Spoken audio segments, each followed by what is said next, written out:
नमस्कार, मैं Sangeeta Mukherjee, Calcutta zonal office से। आज हमारे एशियन फ्यूल का 3rd बर्थ एनिवर्सरी है और हम लोग आभारी हैं हमारे फाउंडर सर मिस्टर सुशील त्यागी जी का। वो यहाँ पे पधारे और हम लोगों के साथ है। हमारा जो सेलिब्रेशन चल रहा है अभी ऑनगोइंग है। तो सर कुछ क्वेश्चन हम करेंगे सर को और सर उस क्वेश्चन का आंसर देंगे। सर नमस्कार। नमस्कार। आपको एक बात पूछना था, एक क्वेश्चन करना था सर। ये जो अभी यूनिवर्सल जो क्राइसिस चल रहा है, ये गैस, पेट्रोल, डीजल, इसके बारे में, तो इसके बारे में सर आप हमको कुछ जानकारी दीजिए कि हम इसको आगे बढ़ा सके, हमारा जो प्रोजेक्ट है। तो सर प्लीज ये आप बोलिए। देखिए, करंट सिनेरियो के अंदर जो वर्ल्ड के अंदर ये सब कुछ हो रहा है ना, कायदे से तो ये होना नहीं चाहिए। दरअसल बड़े देश हैं और बहुत अच्छा पैसा है इन सभी देशों के पास में, पर क्या कहते हैं कि विनाश काले विपरीत बुद्धि। वो सभी जानते हैं कि ये एसेट्स सिर्फ एक देश की नहीं होती है, पूरे वर्ल्ड की होती है।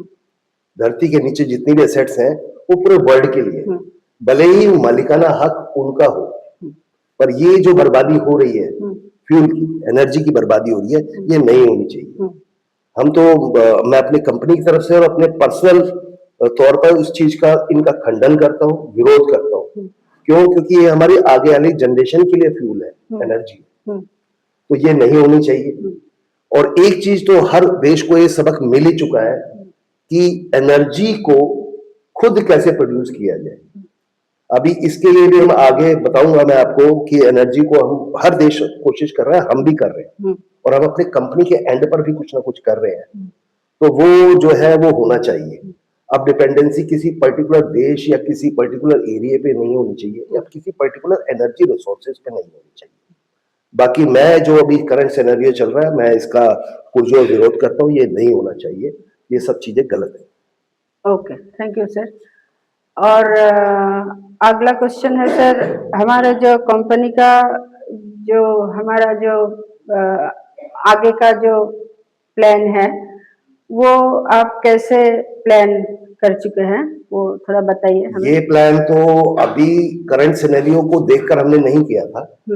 ये आज से कई साल पहले हमें मालूम था कि ये रिसोर्सेज कहीं ना कहीं इंडिया को इफेक्ट कर सकते हैं, लैक ऑफ रिसोर्सेज। अभी मैं आपको एक उदाहरण देता हूं कि कोरोना टाइम के अंदर लॉकडाउन लगा।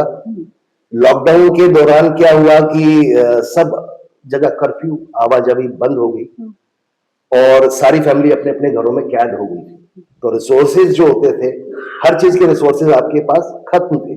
जो आपके घर में है आपको वही यूज करना है। तो उसका फायदा क्या हुआ? पहला फायदा ये हुआ कि हर गृहिणी एक बहुत बढ़िया कुक बन गई, वो हलवाई हो गई। वो गुलाब जामुन भी बनाने लगी, जलेबी भी बनाने लगी। कोई साउथ इंडियन का शौकीन है, वो साउथ इंडियन डिश क्रिएट करने लगा। तो क्रिएशन सबसे पहली हुई कि जैसे आवश्यकता आविष्कार की जननी होती है, ऐसे ही जब रिसोर्सेज नहीं थे तो उन फैमिली ने सेल्फ सर्वाइविंग सीखा, खुद को कैसे जिंदा रखना और खुद को उस एनवायरनमेंट जहां आप रेस्टोरेंट में जाके ऑर्डर करते थे वो तो अब सब बंद है, तो खुद को किस तरीके से सरवाइव करना, वो खाने में भी है, यूज करने वाली चीजों का भी रिसाइकल हुआ। तो रिसाइकलिंग का फार्मूला उस कोरोना टाइम में लोगों ने सीखा। अभी वो वक्त आ चुका है। ये रिसाइकलिंग का फार्मूला मैंने और चंदन जी का एक मेरा ड्रीम था जब हमने इस कंपनी के फाउंडेशन को डाला। उस वक्त शायद लोगों के जहन में रिसाइकलिंग फ्यूल का कोई भी आइडिया कुछ लोगों को था, लेकिन मैक्सिमम लोगों को नहीं था। आज लाइन में लगी हुई हर महिला सिलेंडर के लिए सोचती है कि यार कुछ ऐसा फार्मूला हो जाता कि हमें सिलेंडर बाहर से ना भरवाने की वजह से हम लोकल कुछ प्रोड्यूस कर लें। या ऑयल इंडस्ट्री में है, बड़े बड़े जो कंज्यूमर हैं, ट्रांसपोर्टर है, वो आज सोच रहे हैं कि यार कुछ ऐसा कुछ फ्यूल आ जाता कि हम इराक के ऊपर या ईरान के ऊपर डिपेंडेंसी कम हो। ये फार्मूला ऑलरेडी हमने प्लान कर चुके हैं।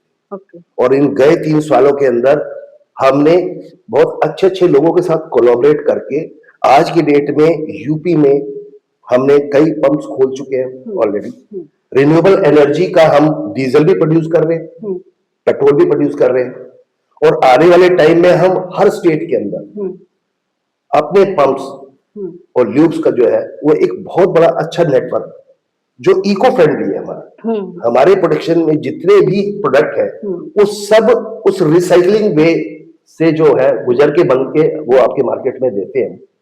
हम धरती से कुछ ज्यादा कुछ नहीं निकाल रहे हैं, हम जो धरती का गार्बेज है जैसे कूड़ा है, कूड़े के अंदर इतनी एनर्जी होती है जो हमारे यहाँ वेस्ट हो जाती है, वेस्ट जिसको बोलते हैं ना कूड़े के पहाड़, हर सिटी में देखेंगे आप, वो अब तक वेस्ट थी, लेकिन गवर्नमेंट भी अभी अवेयर हुई है कूड़े को सेग्रीगेट करके प्लास्टिक से पेट्रोल बनाना, और जो गीला कचरा है उससे आपका खाद बनना, उसकी एनर्जी से आपका गैस बनाना, वो सब चीजें अब अवेयरनेस आने लगी है।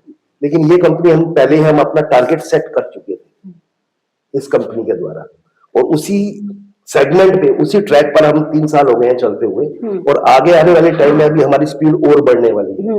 हमने जगह जगह हर म्युनिसिपल कॉर्पोरेशन में, स्टेट की और हर गवर्नमेंट के जितने भी सेक्टर्स हैं इससे रिलेटेड है, वहां पर हमने अप्रोच करना शुरू कर दिया, जिससे कि यह है कि गार्बेज मैनेजमेंट के प्लांट, ट्रीटमेंट प्लांट हर सिटी के अंदर बन जाए, तो आपका कचरा रहेगा ही नहीं। सबसे बढ़िया है कि आपका कचरा वो हो गया अपना सेग्रीगेट हो गया, उसको यूज कर लिया, एनर्जी क्रिएट हुई। मैं ये नहीं कहता हूं कि इस पूरे फार्मूले से आप इराक या ईरान या किसी गल्फ कंट्रीज के ऊपर डिपेंडेंसी खत्म हो जाएगी, लेकिन कम तो होगा, इसमें बहुत बहुत ज्यादा कमी आ जाएगी।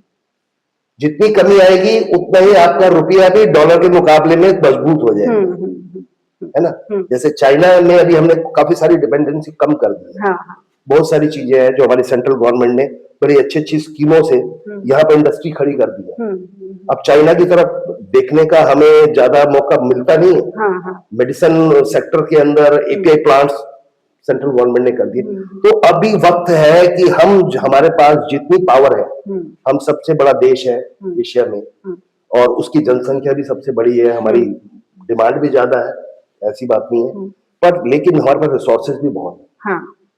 तो इसीलिए इस कंपनी ने अपने श्रीनगर